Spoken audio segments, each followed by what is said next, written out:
Well, finally, we have the main event, the Inner Circle versus the Pinnacle in Blood and Guts. You ready for this? Ready. So the Inner Circle were dressed as auto mechanics. I thought that was weird. They had prison unis. Yeah, they were going for prison jumpsuits. But they looked like auto mechanics. But they were auto mechanics. Right. Prison jumpsuits are not black. Where do you see black jumpsuits? That would just make the prisoners like excited to wear them. Yeah. You know? Yeah. I even looked up the prison El Reno, and they don't wear black jumpsuits there. So, I don't know. It doesn't Bullshit. make sense to me. So they also didn't have the two teams locked in cages. Right, they were just chilling outside. Instead, they were just hanging outside, on opposite sides. I'm surprised they didn't hand shit through. Yeah, what's stopping all of them from just getting the cage? Right. If there's no rules. The honor system. I guess.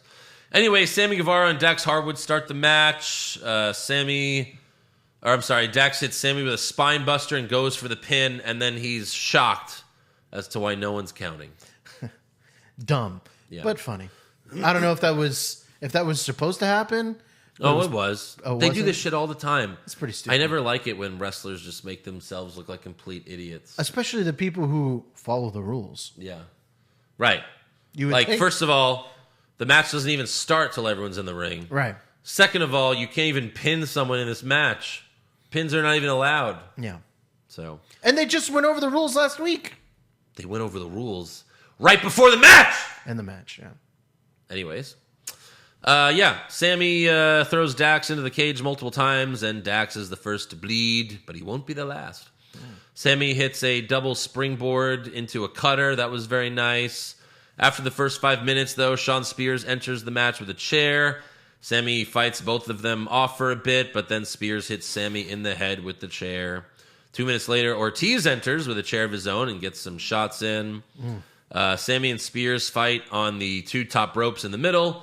Ortiz throws a chair at Spears, and then Sammy hits the Spanish Fly. Very nice. Amazing. Sammy later tried to do another double springboard, but he botched it and fell right on his face. That was not very good. No. There was some good and bad from Sammy. Lots of good, though. Excuse me. Cash Wheeler comes in next, and the Pinnacle gets the advantage back. FTR gave Ortiz a brain buster, and then Cash pushed Ortiz's head into the cage right at Santana to be like, fuck you. Right. Spears locks Sammy in a sharpshooter, but then Santana gets in the cage and cleans house. And sometime during the commercial, Wardlow entered and beat them all up. This is where I started to get frustrated with the commercials. Yeah.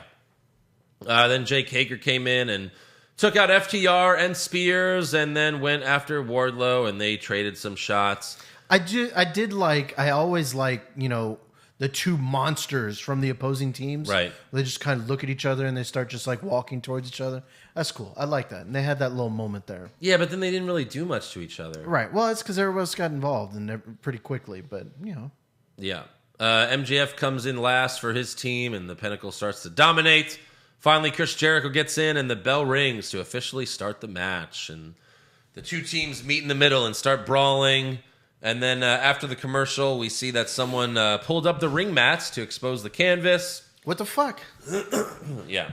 Santana and Ortiz set up FTR for pile drivers, and then Sammy jumped off the top rope to hit the double spike pile drivers. So FTR's dead, at least for now. No. Ortiz hung Spears upside down on the turnbuckle and held a chair to Spears' face, and Sammy hit the coast to coast.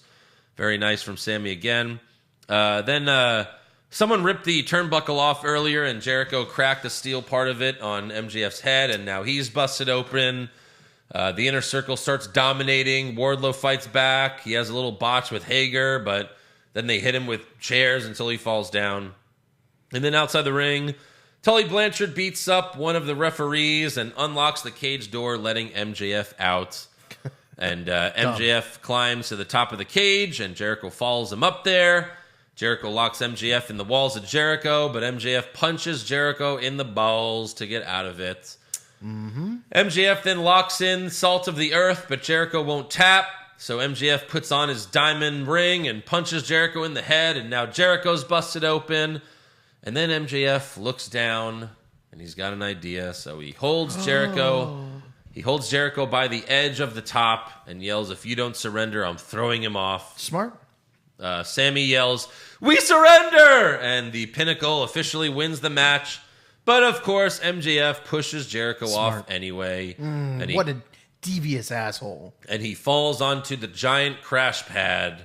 Yeah, pretty much. That was there the whole time. And you figured something like that was going to happen because why was there a giant crash pad on the stage the entire night? Well, as soon as someone goes up to the top, you expect them to come back down. Yeah. So, I mean, I was assuming it was going to happen. Right.